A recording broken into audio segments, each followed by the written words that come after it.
Today on the Stay at Home Chef, I'm showing you 4 different ways to cook shrimp. We're gonna cover sautéed shrimp, roasted shrimp, boiled shrimp, and steamed shrimp. I'm also gonna show you how to peel and devein shrimp. Now, most of the shrimp in the United States is sold already deveined and sometimes shelled as well, but this can be a money-saving trick if you know how to do it. It's a good idea to rinse your shrimp in cold water before you start preparing them. First, take your shrimp and identify the back. This is the outside curve, and you can see the little legs here. You have 2 options. If you want to cook your shrimp with the shell on, to access the vein, you'll use the tip of a sharp knife to cut through that shell and run it along the back side of your shrimp. Or you can shell it first and access the vein once it's already shelled. Shelling is really easy. I like to start at the legs and grab that, and then rip off that shell. I'm gonna use the tip of my knife to slice open the back side. Not all shrimp have a vein, so we'll see here. This one has a little bit of a vein, so you just use the tip of your knife to pull that out.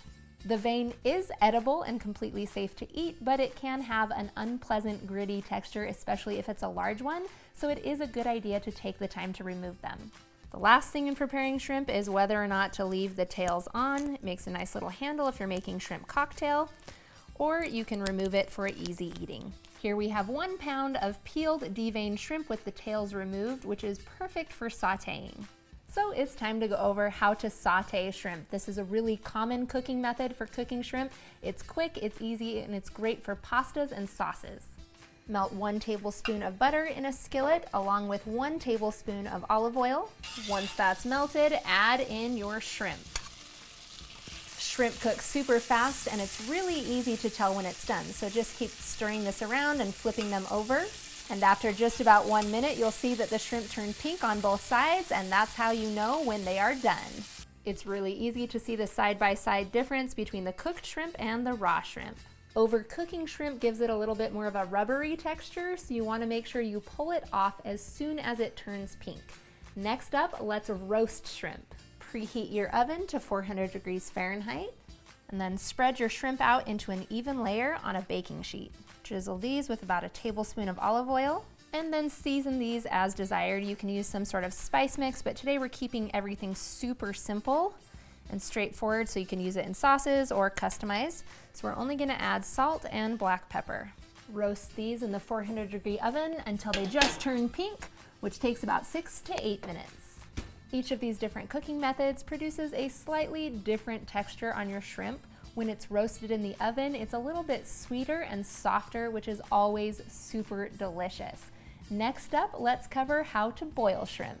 Bring a large saucepan of water to a boil, and then I like to season the water with 1 tablespoon of salt, 1 teaspoon of whole black peppercorns, and then squeeze in the juice of 1 lemon and toss in the peel in with the water as well, and this adds a little bit of flavor to your shrimp as it cooks. You can boil peeled or unpeeled shrimp. I'm going to go with unpeeled this time, and boil it until it turns pink, which takes about 2 to 2.5 minutes.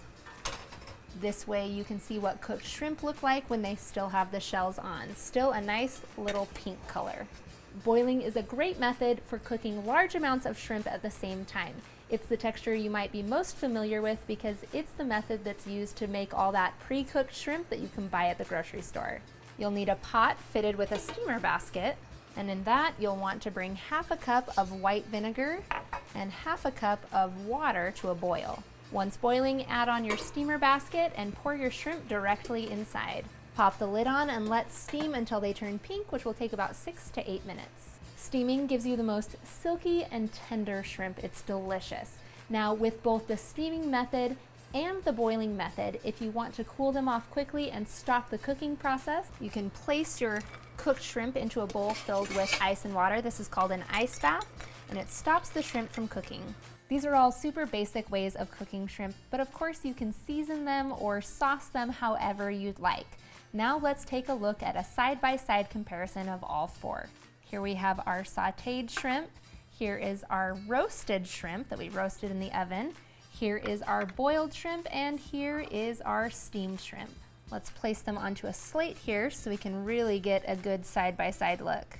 I find it interesting how different of a curl you get with each cooking method, and you can see that steaming gives you the most curl. And of course, they all have slightly different textures. I've described it a little, but really it's something you'll have to experience for yourself.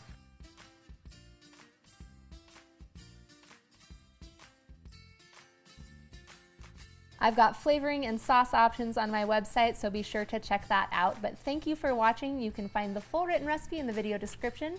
Be sure to subscribe, like, and follow, and check out the rest of my videos where you can find hundreds of restaurant quality recipes you can easily make at home. We'll see you later.